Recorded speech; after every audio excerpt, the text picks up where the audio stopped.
warahmatullahi wabarakatuh. Waalaikumsalam warahmatullahi wabarakatuh. Alhamdulillah, la haula wala quwata illa billah.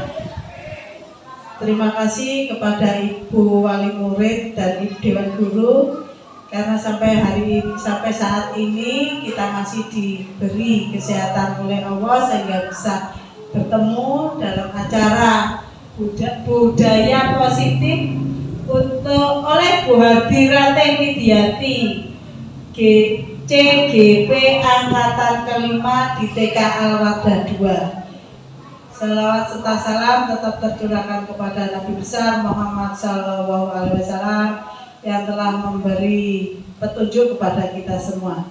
Ibu-ibu, sebelum nanti diterangkan oleh Bu Rate apa itu budaya positif, kita nanti dengarkan. Kalau kurang mengerti ditanyakan, kalau bagus ayo diterapkan di lingkungan kita, baik di sekolah maupun di lingkungan rumah. Ibu-ibu, budaya itu harus kita kembangkan, baik itu di lingkungan kita masing-masing, karena apa? Tidak ada budaya itu pasti nanti anak-anak akan tersesat. Budaya ini sudah dikembangkan, masih banyak yang ikut-ikut kemana arusnya itu. Kasihan aku yang melihat itu ya ibu-ibu ya. Demikian, mohon maaf apabila ada kekurangan kami mohon maaf. Wassalamualaikum warahmatullahi wabarakatuh. Waalaikumsalam warahmatullahi wabarakatuh. Assalamualaikum warahmatullahi wabarakatuh. Yang terhormat Ibu Kepala Sekolah TK Al-Wadah 2 Ibu Sunatun, yang saya hormati teman-teman Dewan Guru TK Al-Wadah 2, dan yang saya cintai kepada wali murid TK Al-Wadah 2. Saya ucapkan terima kasih kepada Ibu Kepala Sekolah sudah memberikan waktu kepada saya untuk berbagi ilmu tentang budaya positif. Budaya positif ini terdapat pada pendidikan calon guru penggerak, yaitu tepatnya pada modul 1.4. Sebelum itu saya akan memperkenalkan diri.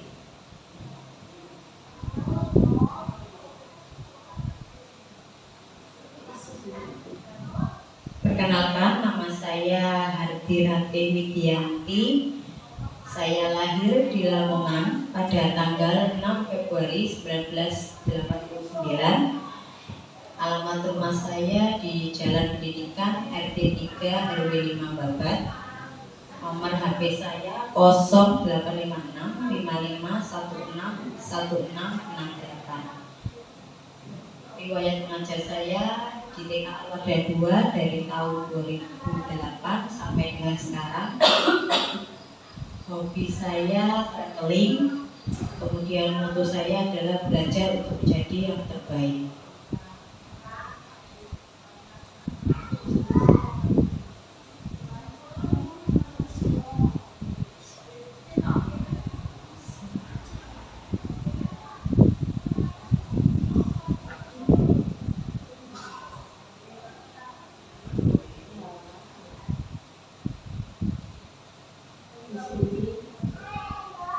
Di sini saya akan mencoba berbagi tentang budaya positif.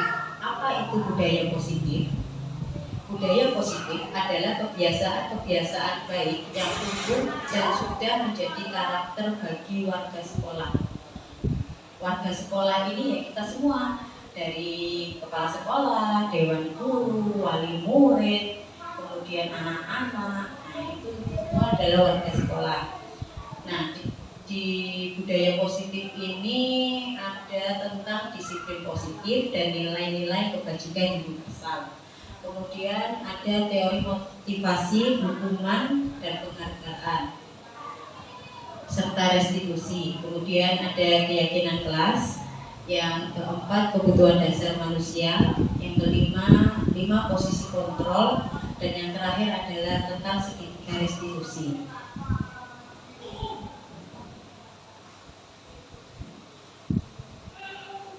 Pertanyaan pemantik, apakah Anda setuju dengan pernyataan ini? Hukuman dapat mendisiplinkan anak. Apakah Anda setuju dengan pernyataan ini? Tidak. Nah, pemberian hukuman dengan hal positif seperti membaca atau membersihkan halaman sekolah dapat meningkatkan disiplin anak. Apakah bisa meningkatkan disiplin anak dengan anak diberi hukuman menyapu halaman, membersihkan halaman? Tidak.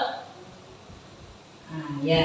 Kemudian yang terakhir adalah memberikan penghargaan dapat meningkatkan motivasi belajar anak. Apakah Anda setuju dengan memberikan penghargaan dapat meningkatkan motivasi anak? Ya, setuju. Setuju. Oke. Dengan memberikan penghargaan memang bisa meningkatkan motivasi anak. Namun anak bisa menjadi ketergantungan. Kalau ada hadiah, mereka mau mengerjakannya. Tapi kalau tidak ada hadiah, mereka tidak mau untuk melakukan pekerjaan tersebut. Nah, dalam eksplorasi konsep ini adalah tentang disiplin positif dan nilai-nilai kebajikan universal. Teori motivasi, hukuman, dan penghargaan, restitusi. Yang ketiga adalah tentang keyakinan kelas. Yang keempat tentang kebutuhan dasar manusia dan dunia berkualitas. Yang keempat adalah tentang 5 posisi kontrol. Yang keenam adalah tentang segitiga restitusi.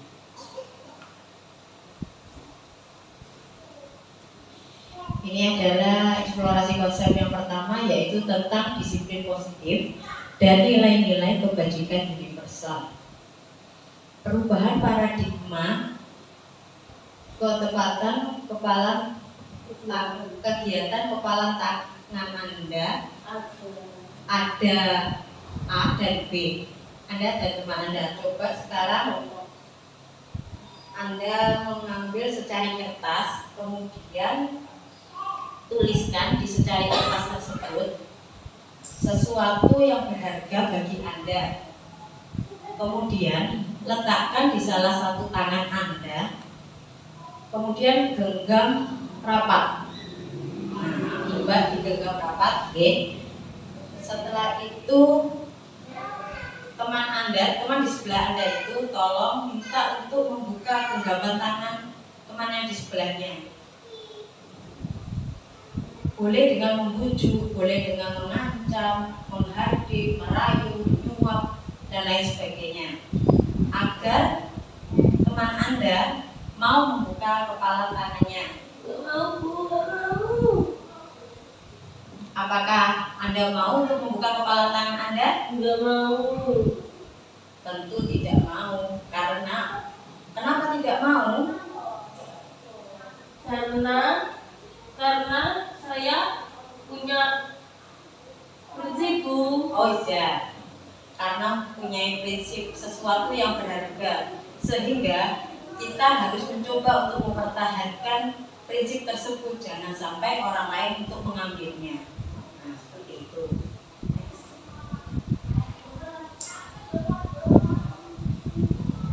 Selanjutnya adalah perubahan paradigma teori kontrol atau ilusi kontrol. Yang pertama, ilusi guru mengontrol murid. Untuk yang kedua, ilusi bahwa kritik dan membuat orang merasa bersalah dapat menguatkan karakter. Yang ketiga adalah ilusi bahwa semua penguatan positif, efektif, dan bermanfaat. Ilusi bahwa orang dewasa memiliki hak untuk memaksa. Nah, ini yang tadi yang kepala tangan itu, yaitu tentang mengontrol murid. Yang kedua bahwa kritik dan membuat orang merasa bersalah dapat menguatkan karakter. Yang ketiga penguatan positif, efektif, yang bermanfaat. Dan yang selanjutnya adalah tentang bahwa orang dewasa memiliki hak untuk memaksa.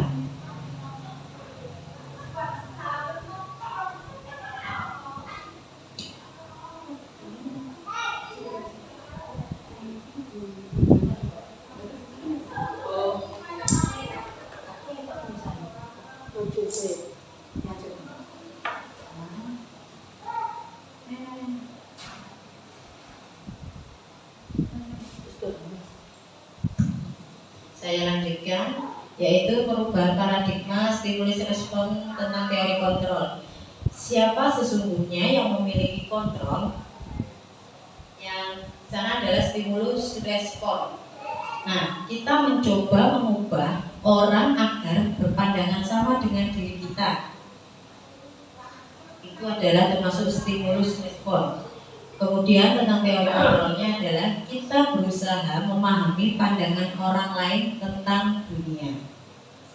Untuk yang selanjutnya, perilaku buruk dilihat sebagai suatu kesalahan. Teori kontrolnya yaitu semua perilaku memiliki tujuan.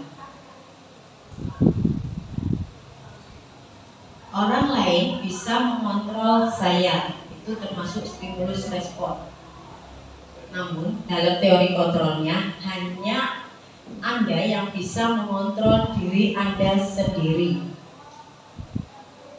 Kemudian saya bisa mengontrol orang lain, itu adalah stimulus respon. Dan teori kontrolnya adalah Anda tidak bisa mengontrol orang lain. Kemudian pemaksaan ada pada saat bujukan gagal. Ketika Anda membujuk namun gagal, biasanya kita sering memaksakan kehendak kita. Itu termasuk stimulus respon. Namun dalam teori kontrol, yaitu tentang kolaborasi dan konsensus, menciptakan pilihan-pilihan baru. Kemudian model berpikir menang atau kalah, itu adalah merupakan stimulus respon. Dan tentang teori kontrol adalah model berpikir menang dan menang.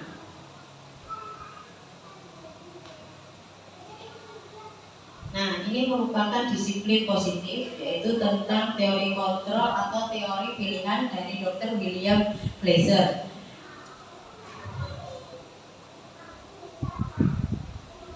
Anda tidak bisa mengontrol orang lain. Anda tidak bisa mengontrol orang lain, hanya Anda yang bisa mengontrol diri Anda. Kemudian yang kedua, semua perilaku memiliki tujuan. Yang ketiga, model berpikir menang dan menang. Kemudian kolaborasi dan konsensus menciptakan pilihan-pilihan baru. Kemudian kebutuhan kita berbeda. Kita berusaha memahami pandangan orang lain tentang dunia. Setiap orang memiliki gambaran-gambaran yang berbeda. Dalam realitas kebutuhan kita ini ada 5 kebutuhan dasar manusia, yaitu bertahan hidup, penguasaan, kasih sayang dan rasa diterima, kesenangan serta kebebasan. Sedangkan untuk model berpikir menang dan menang itu masuk dalam posisi kontrol, yaitu penghukum, pembuat rasa bersalah, teman, pemantau, dan manajer. Sedangkan semua perilaku memiliki tujuan itu masuk dalam teori motivasi, yaitu untuk menghindari hukuman. Yang kedua, mendapatkan imbalan. Kemudian yang sebelah sana, yang Anda tidak bisa mengontrol orang lain, itu maknanya disiplin.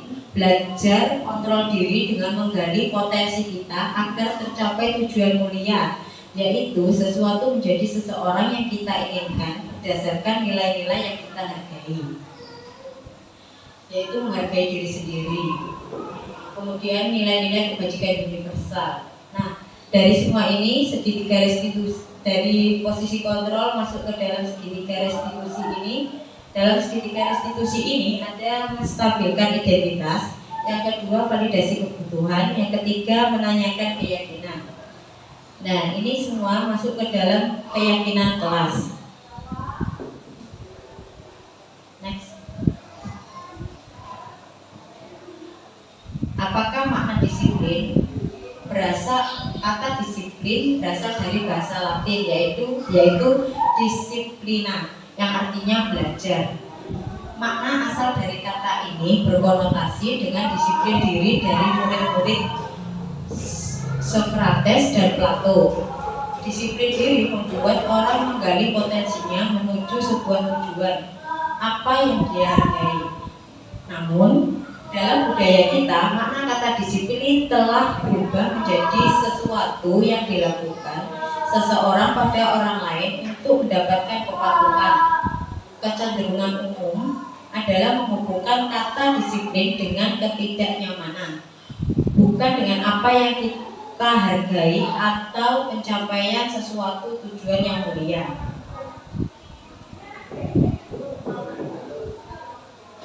Yang kedua adalah tentang kebijakan, nilai-nilai kebijakan universal.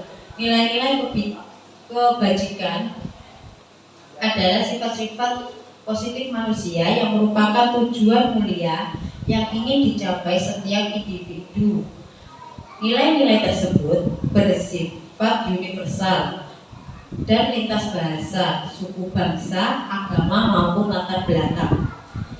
Setiap perilaku atau perbuatan memiliki suatu tujuan. Itu adalah menurut Dr. William Glasser pada teori kontrol tahun 1984. Dengan mengaitkan nilai-nilai kebajikan yang diyakini seseorang, maka motivasi intrinsiknya akan terbangun, menggerakkan motivasi dari dalam untuk dapat mencapai tujuan mulia yang diinginkan. Nilai-nilai kebajikan yang ingin dicapai oleh setiap anak Indonesia kita kenal dengan profil pelajar Pancasila, yaitu terdiri dari beriman bertakwa kepada Tuhan Yang Maha Esa dan berakhlak mulia. Yang kedua mandiri, yang ketiga bernalar kritis, yang keempat berbhinneka global, yang kelima adalah bergotong royong, dan yang keenam adalah kreatif.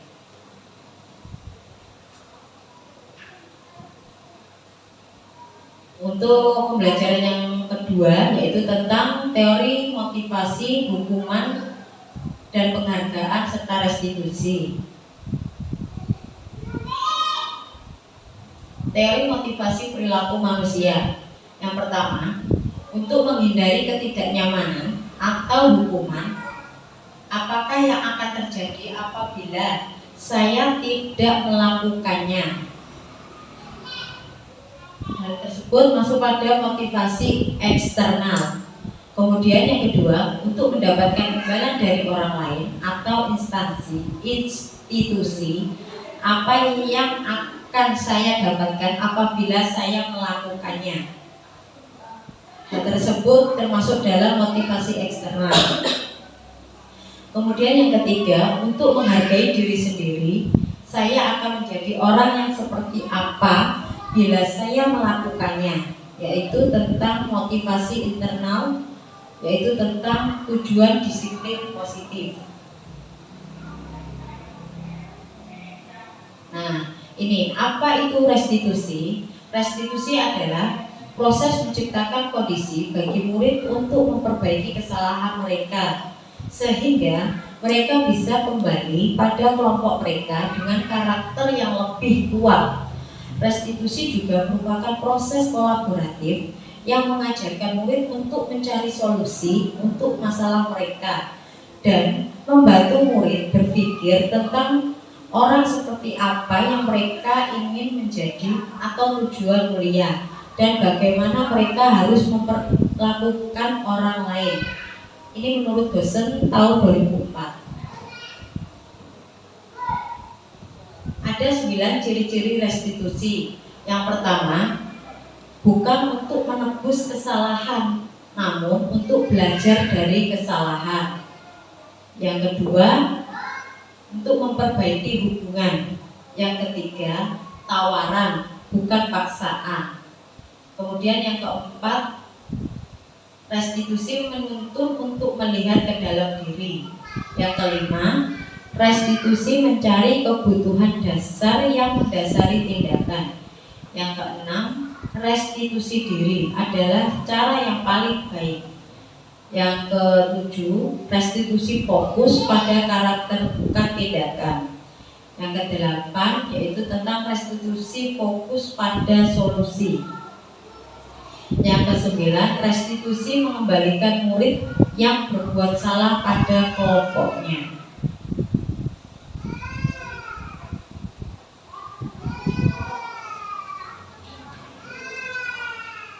ini tentang pembelajaran yang ketiga, yaitu tentang keyakinan kelas. Next. Mengapa tidak peraturan saja? Mengapa harus keyakinan kelas? Mengapa kita memiliki peraturan harus menggunakan helm bila mengendarai kendaraan roda 2? Untuk mungkin jawabannya karena untuk menjaga keselamatan, seperti itu. Kemudian pertanyaan yang kedua, mengapa kita memiliki peraturan 3M, yaitu menggunakan masker, mencuci tangan, dan menjaga jarak 1 sampai 1,5 meter? Jawabannya mungkin karena untuk menjaga kesehatan, seperti itu, ya. Nah, untuk yang ketiga, mengapa kita memiliki peraturan harus datang tepat waktu pada saat mengikuti pelatihan? Karena biar tidak dihukum. Mungkin seperti itu, oke. Nah, ini untuk mendukung motivasi intrinsik kembali tentang nilai-nilai atau keyakinan-keyakinan lebih menggerakkan seseorang dibandingkan dengan mengikuti serangkaian peraturan-peraturan.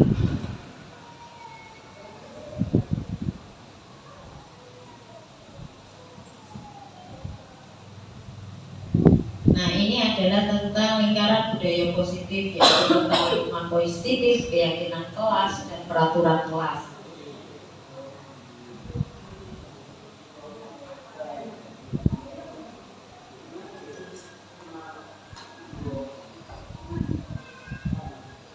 Nah, dari dua contoh ini, mana yang merupakan keyakinan kelas? Yang warna pink, yaitu tentang kesepakatan kelas yang pertama, datang tepat waktu, mengucapkan salam. Yang kedua, menjaga kebersihan sekolah. Yang ketiga, berdoa sebelum dan sesudah pelajaran. Yang keempat, aktif dalam pembelajaran. Yang kelima, tertib. Untuk yang warna biru ini kesepakatan kelas juga, yaitu tentang kami guru dan murid yang saling menyayangi. Kemudian yang kedua, kami murid yang semangat belajar. Yang ketiga, kami murid yang peduli dengan teman. Yang keempat, kami murid yang peduli dengan lingkungan. Nah, dari dua ini, mana yang merupakan keyakinan kelas? Yang pink.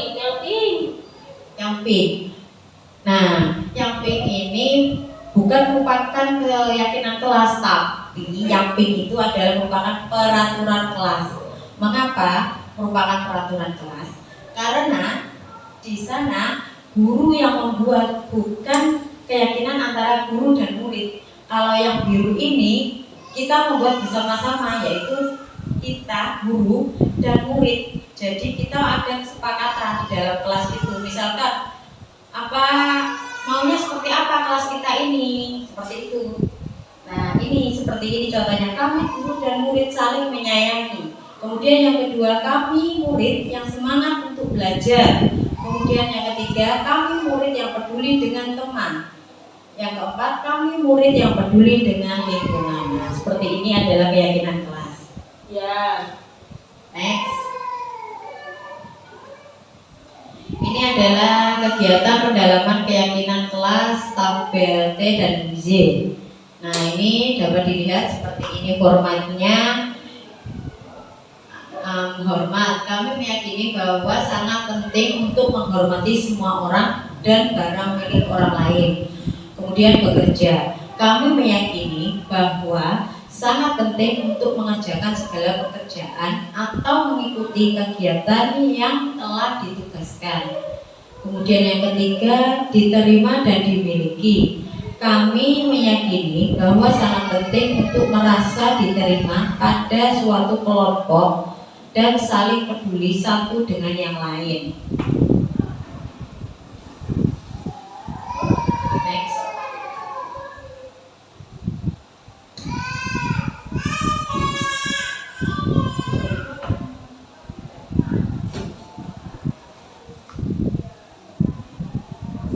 Nah, ini contoh kegiatan pendalaman keyakinan kelas tabel T dan tabel Z, yaitu tentang hormat dan bekerja. Nah, itu contohnya hormat. Terdengar satu orang berbicara, Yuk saya bantu, kita bisa selesaikan ini bersama. Terima. Tolong ya, permisi, bolehkah saya pinjam? Kemudian nanti akan segera saya kembalikan. Itu terdengar. Kemudian yang dilihat, berempati terhadap perasaan orang lain, memegang barang milik orang lain hanya dengan izinnya, kemudian mendengarkan dengan seksama. Nah, selanjutnya senantiasa berbuat baik. Yang terakhir adalah berbagi. Kemudian yang ini adalah tentang berperilaku. Berperilaku yaitu yang pertama tersenyum ramah, memberikan salam hormat, berjabat tangan, kemudian meletakkan tangan di dada atau salim, kemudian memberikan ruang bekerja atau postur tubuh yang tenang. Nah, ini hormat, tampaknya seperti datang tepat waktu, tidak tampak seperti sering hadir terlambat. Kemudian menyapa teman dan guru setiap hari, tetapi tidak tampak seperti tak acuh kepada teman dan guru. Kemudian mengembalikan barang teman yang telah dipinjam dan mengucapkan terima kasih. Namun tidak tampak tidak mengembalikan barang yang telah dipinjam dan meletakkan sembarangan. Kemudian bekerja, tampak seperti tekun bekerja dan menyimak guru. Tidak tampak seperti tidak mendengarkan guru dan acuh tak acuh. Kemudian menyerahkan tugas tepat waktu, tidak tampak seperti tugas tidak diberikan.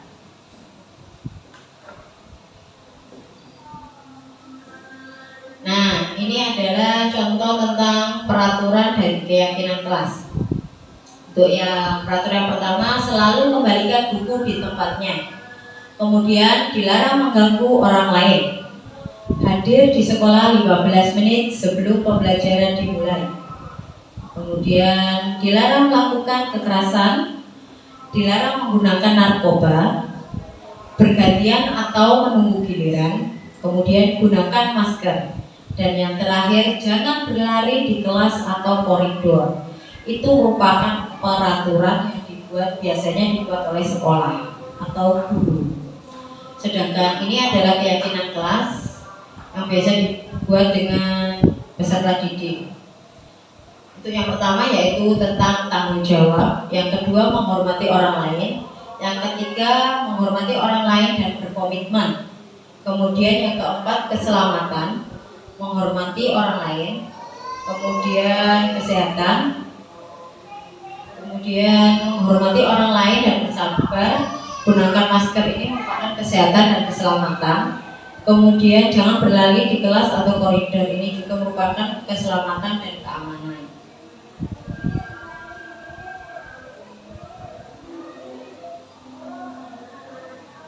Dihukum oleh penghargaan. Ini berdasarkan hasil riset ada 8. Seorang anak biasanya kita berikan penghargaan, itu juga merupakan hukuman untuk jangka panjangnya, karena anak akan merasa senang bila mendapatkan hadiah. Namun apabila dia tidak mendapatkan hadiah tersebut, anak akan merasa kecewa. Nah, itu merupakan hukuman. Nah, ini adalah contoh yang pertama yaitu pengaruh jangka panjang dan jangka pendek. Ini adalah akibat dihukum oleh penghargaan. Untuk yang kedua, penghargaan yang menghukum. Kemudian yang ketiga, penghargaan mengurangi ketepatan. Kemudian penghargaan tidak efektif. Kemudian penghargaan merusak hubungan. Nah, yang dimaksud dengan penghargaan merusak hubungan ini biasanya mereka akan ada kecemburuan sosial. Oh iya, itu saja yang diberi, sedangkan saya nggak diberi, seperti itu. Next.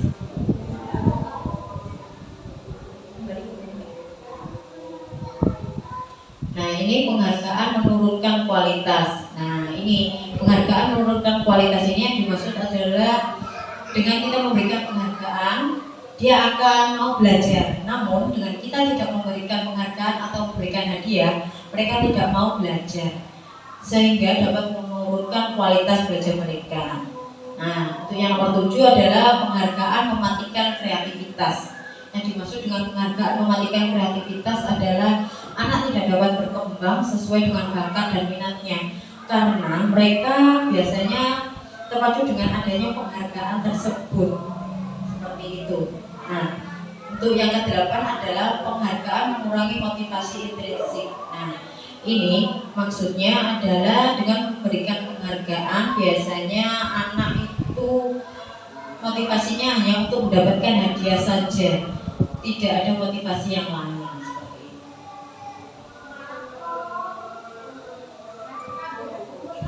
Nah, ini tabel tentang tindakan guru dan hukuman atau konsekuensi. Tindakan gurunya adalah mencatat 100 kali di dalam buku kalimat, "Saya tidak akan terlambat lagi karena terlambat ke sekolah." Nah, ini anak mendapatkan hukuman menulis kata "saya tidak akan terlambat lagi." Ini merupakan hukuman. Kemudian lari mengelilingi lapangan basket 2 kali karena terlambat hadir di sekolah. Ini juga merupakan hukuman. Untuk yang ketiga, murid diminta untuk push up 15 kali karena tidak menggunakan masker ke sekolah. Nah, ini juga merupakan hukuman. Kemudian selanjutnya menggantikan kertas tugas teman yang telah dicoret-coret. Nah, ini merupakan konsekuensi. Ini bukan hukuman karena anak biasanya sadar akan kesalahannya sehingga dia mau mengganti. Nah, itu merupakan konsekuensi. Kemudian membersihkan tumpahan air di meja tulis karena tersenggol pada saat belajar. Ini juga merupakan konsekuensi. Anak dengan sendirinya akan membersihkan tumpahan air yang ada di meja.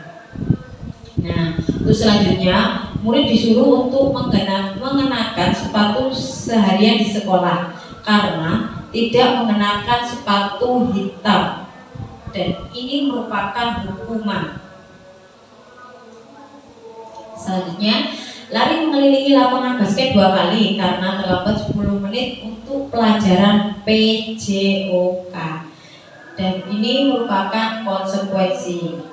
Mengapa merupakan konsekuensi? Karena anak tahu akan kesalahannya.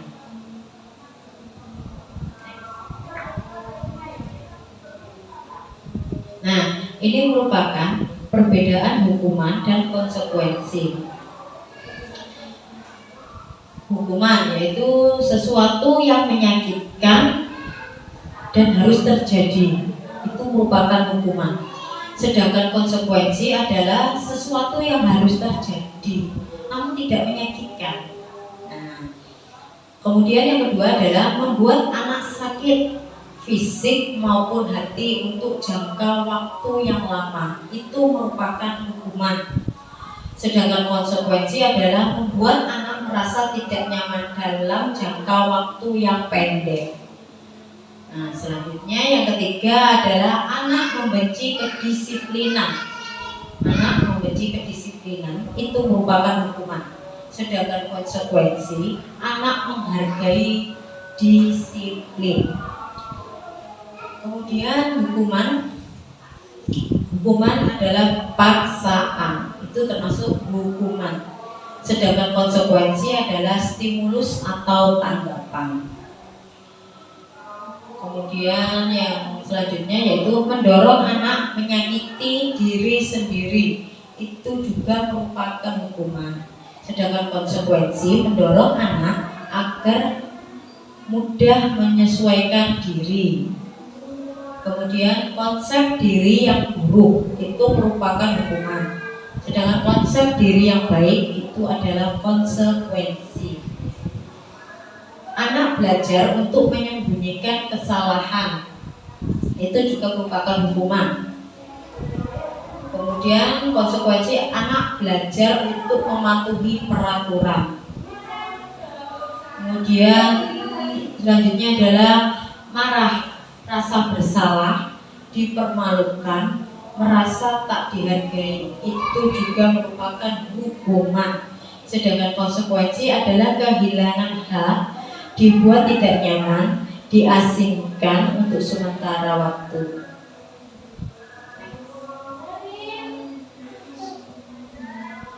Nah, ini adalah identitas yang gagal dan identitas yang sukses. Identitas yang gagal tentang hukuman adalah sesuatu yang menyakitkan harus terjadi. Sedangkan yang disiplin atau konsekuensi itu adalah tentang sesuatu yang harus terjadi. Restitusinya adalah restitusi merupakan pilihan.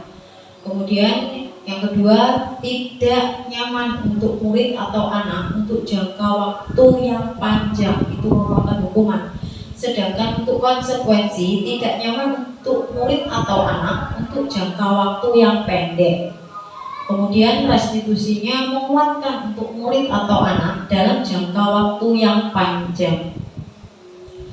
Kemudian korban mendapatkan keadilan, itu merupakan hukuman. Sedangkan konsekuensinya korban bisa diabaikan. Sedangkan restitusi, korban mendapatkan ganti. Kemudian murid atau anak akan tersakiti. Konsekuensinya murid atau anak dibuat tidak nyaman. Kemudian restitusinya murid atau anak mendapatkan penguatan. Perilaku pasif agresif meningkat, itu terdapat dalam hukuman.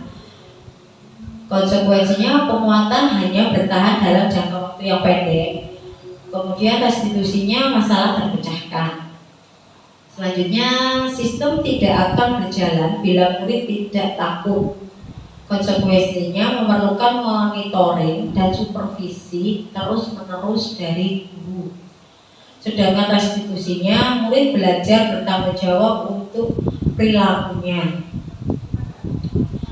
Selanjutnya, berlaku hanya pada sebuah institusi, tidak berlanjut pada kehidupan nyata.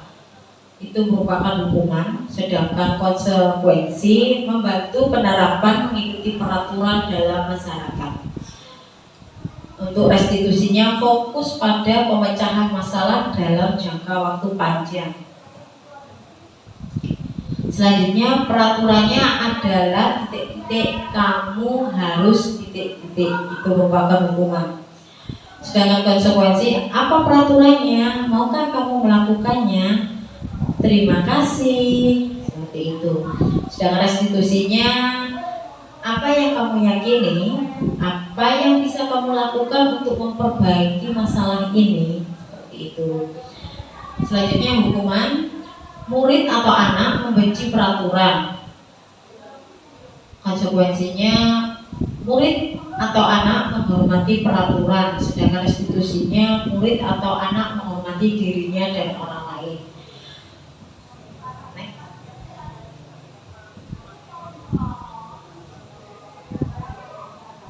Selanjutnya adalah pembelajaran yang keempat, yaitu tentang kebutuhan dasar manusia dan dunia berkualitas.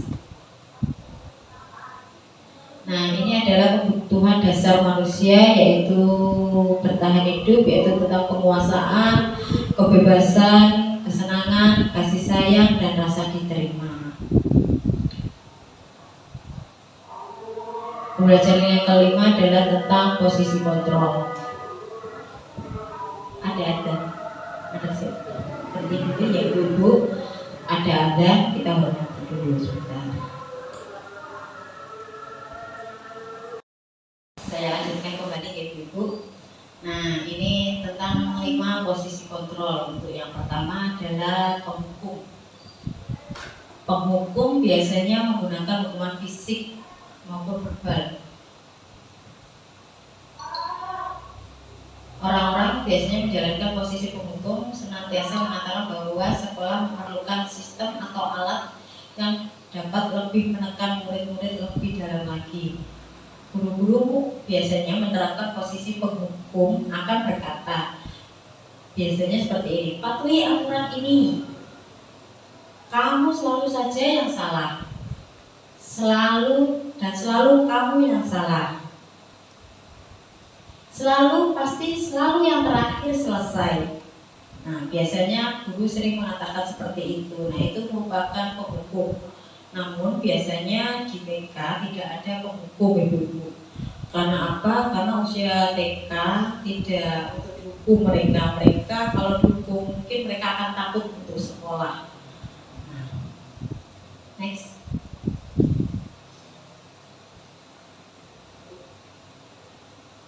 Dan biasanya penghukum itu juga menggunakan nada suara yang tinggi sehingga anak akan merasa takut sebelumnya. Nah, ini biasanya menggunakan nada suara yang tinggi dengan bahasa tubuh, mata yang melotot, jari yang menunjuk-nunjuk, dan hardik seperti itu. Dan biasanya anak yang dimarahi, dihukum seperti itu, mereka akan mempunyai rasa dendam, ibu-ibu. Nah, rasa dendam itu biasanya bertahan lama. Nah, kalau anak TK dihukum, mereka juga nanti ketika mereka dewasa, mereka juga akan melakukan hal tersebut kepada orang yang lain, seperti itu. Kemungkinan sifat mereka juga akan menjadi pendendam, mudah marah, agresif, seperti itu ya. Jadi sebaiknya jangan dihukum, jangan diberikan hukuman juga untuk anak TK.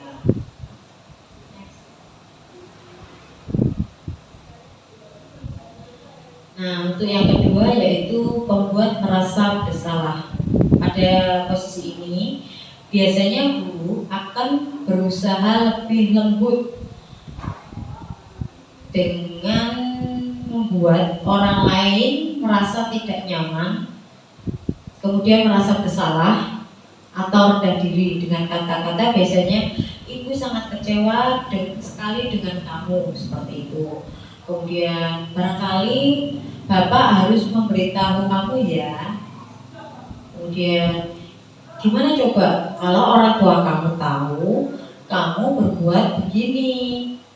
Nah, seperti itu, sehingga mereka merasa bersalah.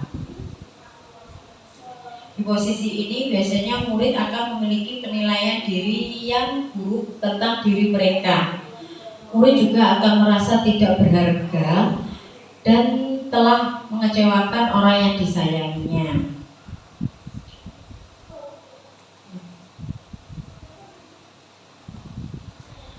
Pembuat merasa bersalah ini biasanya nada suaranya itu melemah, memelas, halus, sedih, dengan bahasa tubuh merapat pada anak, kemudian wajah yang lesu, seperti itu. Hasilnya biasanya anak akan merasa bersalah.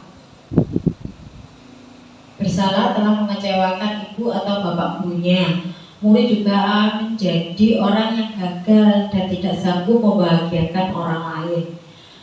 Kadangkala sikap seperti ini lebih berbahaya dari sikap penghukum karena emosi akan tertanam rapat di dalam murid, menahan perasaan.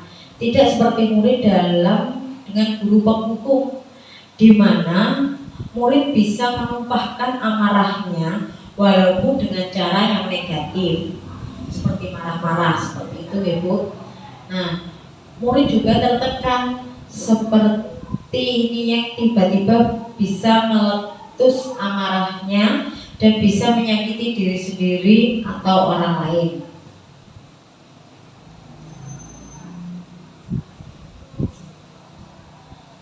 Nah, ini biasanya guru pada posisi teman. Guru pada posisi ini tidak akan menyakiti murid, namun akan tetap berupaya mengontrol murid melalui persuasi. Posisi teman pada guru bisa negatif atau positif. Posisi ini berupa hubungan baik yang terjalin antara guru dengan murid. Nah, biasanya mereka berkata, ayo bantulah demi Bapak ya.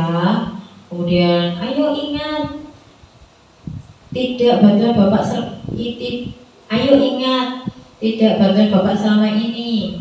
Ya sudah, kali ini tidak apa-apa, nanti Ibu bantu bereskan, seperti itu.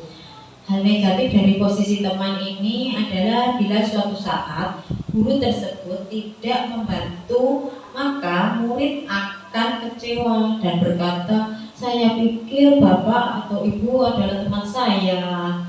Murid merasa dikecewakan dan tidak mau lagi berusaha.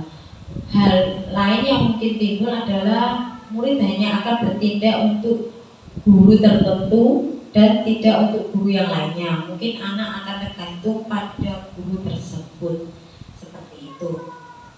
Selanjutnya, dalam posisi teman ini biasanya nada suaranya yaitu ramah, akrab, dan bercanda. Bahasa tubuhnya merapat pada murid, mata dan senyum, seperti itu, Nah, hasilnya yaitu murid akan merasa senang dan akrab dengan guru. Ini termasuk dampak yang positif, hanya saja di sisi negatif, murid menjadi tergantung pada guru tersebut. Bila ada masalah, dia merasa bisa mengandalkan guru tersebut untuk membantunya. Akibat lain dari posisi teman, adik hanya akan berbuat sesuatu bila yang menyuruh adalah guru tersebut. Kalau guru yang lain mereka tidak mau, seperti itu.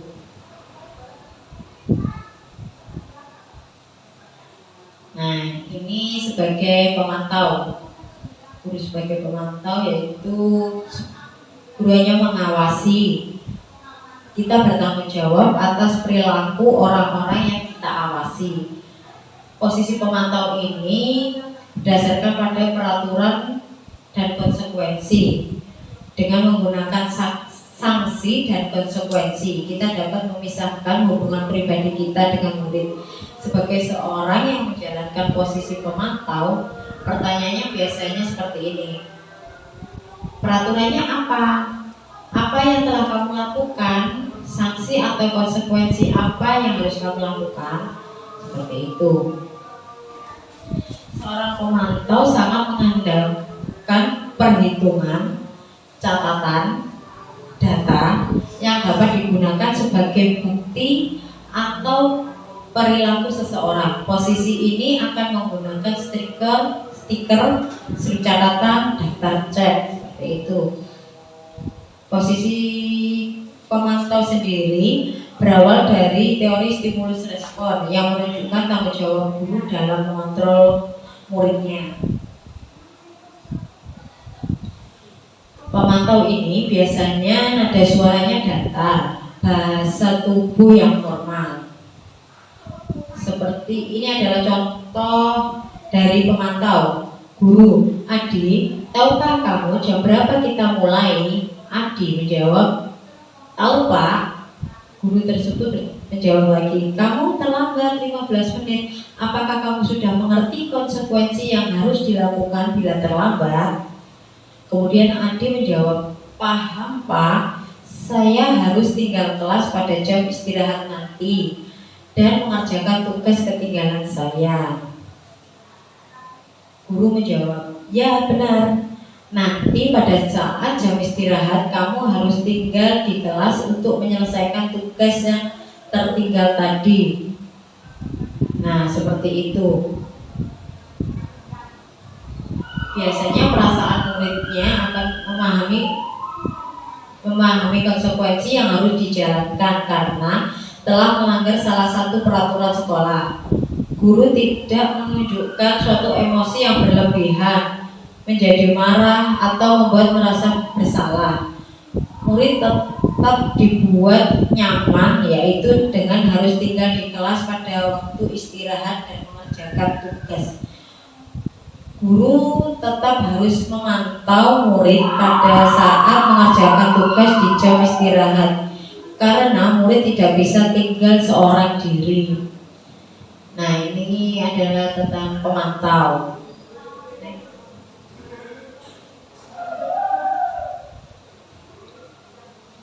Nah, ini posisi manajer. Posisi manajer ini adalah posisi di mana guru berbuat sesuatu bersama dengan murid. Kemudian mempersilahkan murid untuk mempertanggungjawabkan perilakunya. Kemudian mendukung murid agar dapat menemukan solusi atas permasalahannya sendiri. Seorang manajer telah memiliki keterampilan di posisi teman maupun pemantau. Dengan demikian bisa jadi waktu tertentu kembali kepada posisi tersebut bila diperlukan. Dari manajer, murid diajak untuk menganalisis kebutuhan dirinya maupun kebutuhan orang lain. Di sini penekanan bukan pada kemampuan membuat konsekuensi, namun dapat berkolaborasi dengan murid bagaimana memperbaiki kesalahan yang ada. Misalkan contohnya, apa yang kita yakini, atau kembali ke keyakinan kelas yang telah dibuat. Nah, yang selanjutnya, apakah kamu meyakininya? Jika kamu meyakininya, apakah kamu bersedia untuk memperbaikinya? Seperti itu. Jika kamu memperbaiki ini, hal ini menunjukkan apa yang tentang dirimu. Seperti itu biasanya kata-kata dari seorang manajer. Nah, tugas seorang manajer bukan untuk mengatur perilaku seseorang. Kita membimbing murid untuk dapat mengatur diri. Seorang manajer bukannya memisahkan murid dari kelompoknya, tapi mengembalikan murid tersebut ke kelompoknya dengan lebih baik dan kuat. Seperti itu.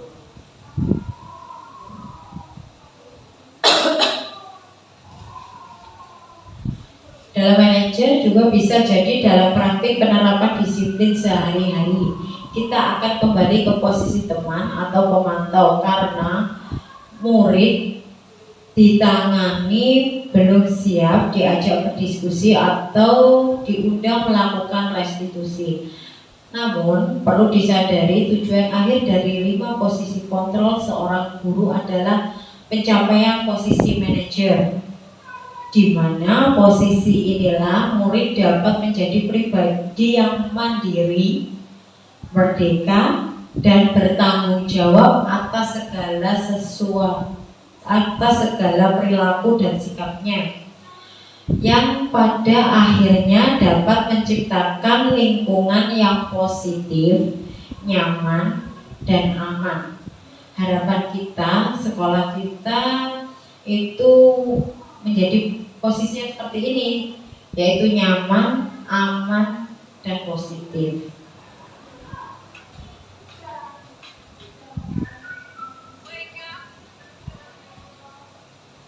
Posisi manajer ini biasanya nada suaranya itu tulus, bahasa tubuh tidak kaku, dan mendekat pada murid. Contohnya seperti ini, guru, Adi, apakah kamu mengetahui jam berapa sekolah dimulai? Adi menjawab, tahu Pak, jam 7. Kemudian guru menjawab, ya, jadi kamu terlambat. Kira-kira bagaimana kamu akan memperbaiki masalah ini? Adi menjawab, saya bisa menanyakan teman saya Pak untuk mengejar tugas yang tertinggal. Guru tersebut menjawab, baik, itu bisa dilakukan. Apakah besok akan ada masalah untuk kamu agar bisa hadir tepat waktu di sekolah? Kemudian Adi menjawab, tidak Pak, saya bisa hadir tepat waktu.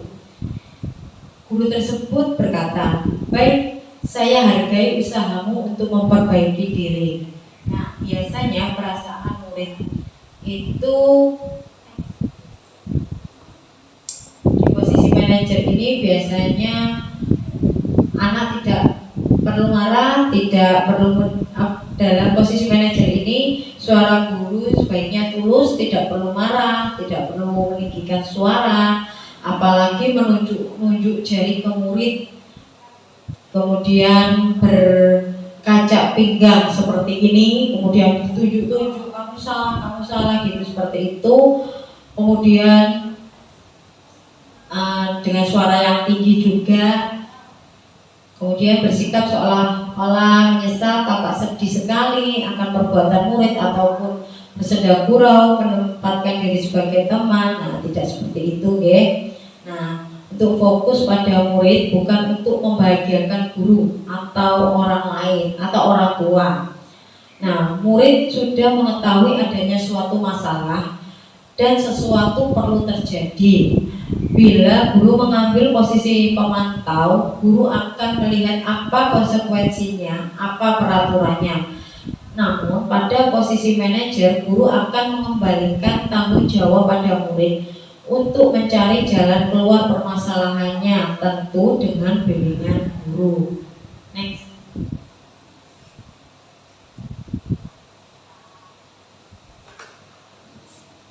Nah, ini adalah tabel 5 posisi kontrol.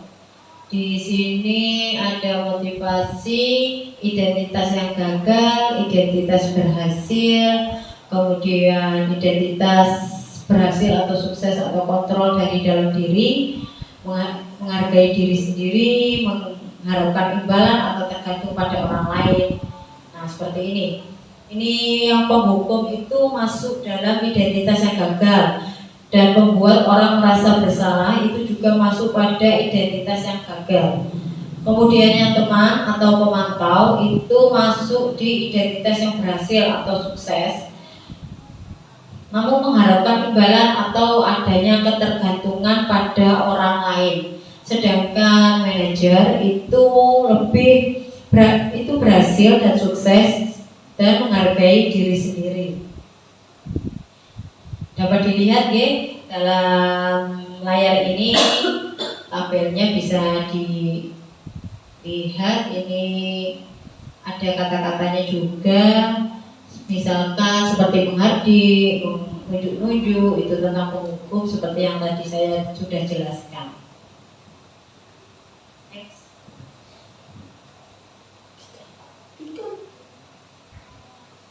Nah, ini tentang pernyataan-pernyataan dan siapa yang mengatakannya. Saya kecewa sekali dengan kamu. Itu yang mengatakan biasanya membuat orang merasa bersalah. Kemudian, kamu tidak pernah benar melakukannya. Nah, kata tidak pernah itu adalah kata dari penghukum. Nah, kemudian ayolah lakukan demi ibu. Nah, seperti itu biasanya adalah kata-kata dari teman. Kemudian, apakah kamu mau mendapatkan stiker bintang hari ini? Nah, itu adalah kata-kata dari pemantau. Pemantau biasanya dengan memberikan imbalan. Nah, ini tentang bagaimana kamu bisa menyelesaikan masalah ini. Ini adalah kata-kata dari manajer, menyelesaikan masalah. Dan penghukum, kamu selalu yang paling terakhir. Selalu, kata selalu ini adalah kata dari penghukum. Seperti tadi ada kata tidak pernah, itu juga kata dari penghukum. Kalau bisa jangan pernah mengatakan seperti itu, Ibu, kasihan anak-anaknya nanti. Next. Itu yang terakhir yaitu tentang segitiga restitusi. Sebelum ini makanya kita di dalam kelas itu perlu kiranya kita membuat keyakinan kelas dulu ya Bu. Tujuannya agar anak juga nanti bisa mengikuti keyakinan kelas tersebut. Jadi kita juga bisa mengingatkan anak, kalau anak melakukan kesalahan mereka juga menyadarinya.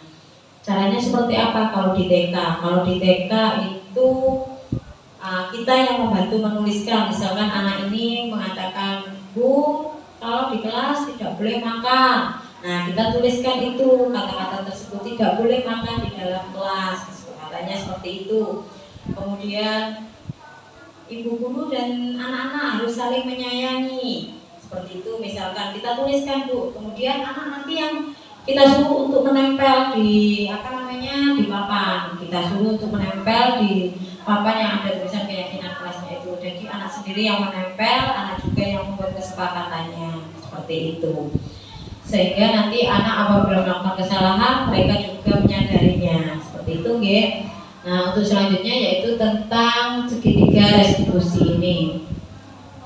Nah, ini adalah segitiga restitusi, yaitu yang berisi tentang menanyakan keyakinan, validasi kebutuhan, menstabilkan identitas. Next. Nah, ini sebelum kita masuk di dalam segitiga restitusi ini, ada menstabilkan identitas, yaitu untuk membuat anak merasa gagal karena berbuat salah menjadi positif terhadap dirinya. Guru berkata, berbuat salah itu hal yang manusiawi, tidak ada manusia yang sempurna. Ibu juga pernah berbuat salah. Kita pasti bisa menyelesaikan permasalahan ini. Ibu tidak tertarik untuk mencari tahu siapa yang benar dan siapa yang salah. Ibu lebih tertarik untuk menyelesaikan masalah ini. Kalau kamu menyalahkan dirimu sendiri terus-menerus, apakah kamu bersikap baik pada dirimu sendiri? Itu adalah contoh dari kata-kata menstabilkan identitas. Kemudian tentang yang kedua adalah validasi kebutuhan, yaitu membantu siswa mengenali kebutuhan yang ingin dipenuhinya ketika melakukan kesalahan itu. Pada dasarnya setiap tindakan manusia tujuannya adalah memenuhi basic needs, apakah itu power, freedom, love, and belonging, fun, atau survival. Sebelumnya Kak. Nah, ini guru berkata, biasanya guru berkata, kamu bisa saja akan melakukan hal yang lebih buruk, tapi kamu tidak melakukannya. Kemudian yang kedua, kamu pasti punya alasan mengapa melakukannya. Kemudian apa yang penting bagi kamu?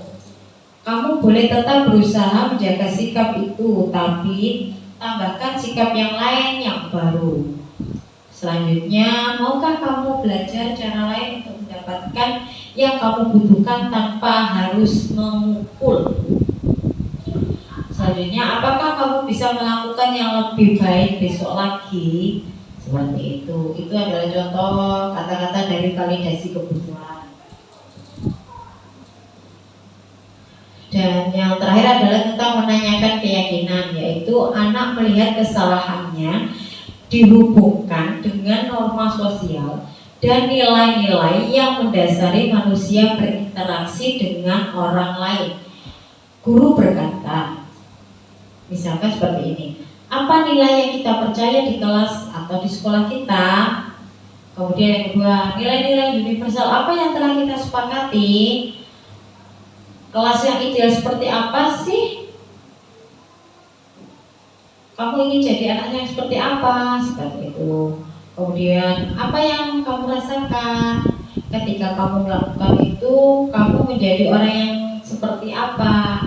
Nah, itu adalah kata yang biasanya dicoba untuk menanyakan keyakinan anak.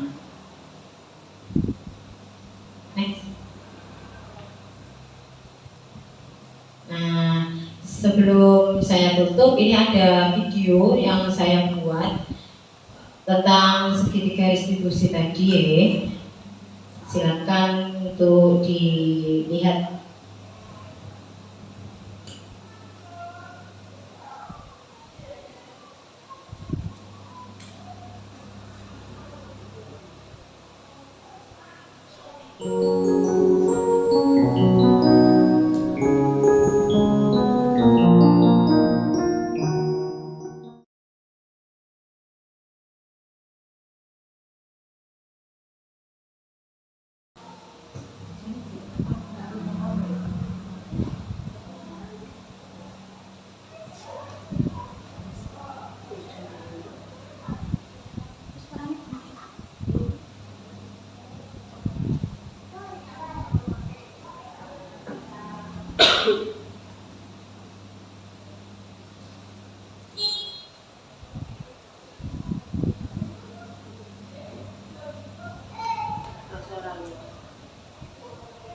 Maaf ini nggak ada suaranya Ibu.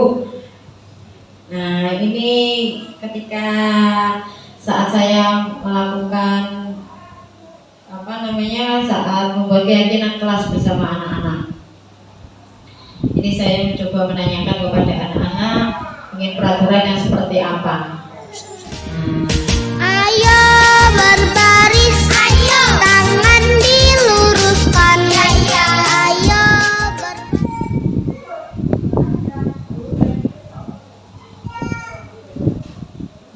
Next.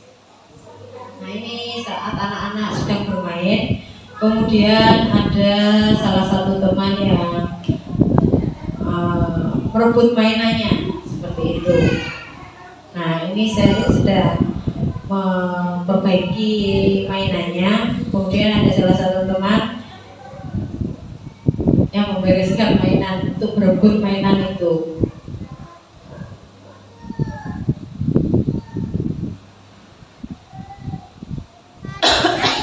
tangan diluruskan. Anak PAUD sehat, anak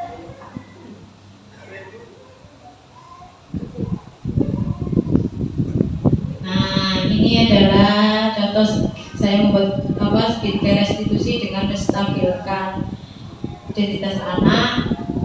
Ini dengan menanyakan kesalahan anak-anak tadi. kuat, anak PAUD cerdas dan pintar. Anak PAUD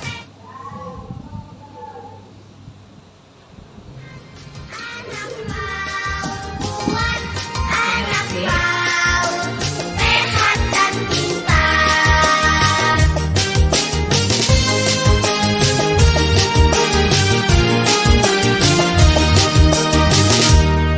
Ayo berbaris, ayo tangan direntangkan, ayo berbaris, ayo tangan direntangkan.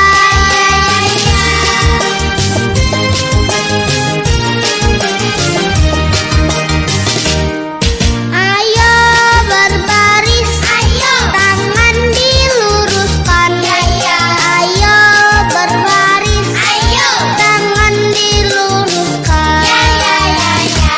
Anak PAUD sehat, anak PAUD kuat.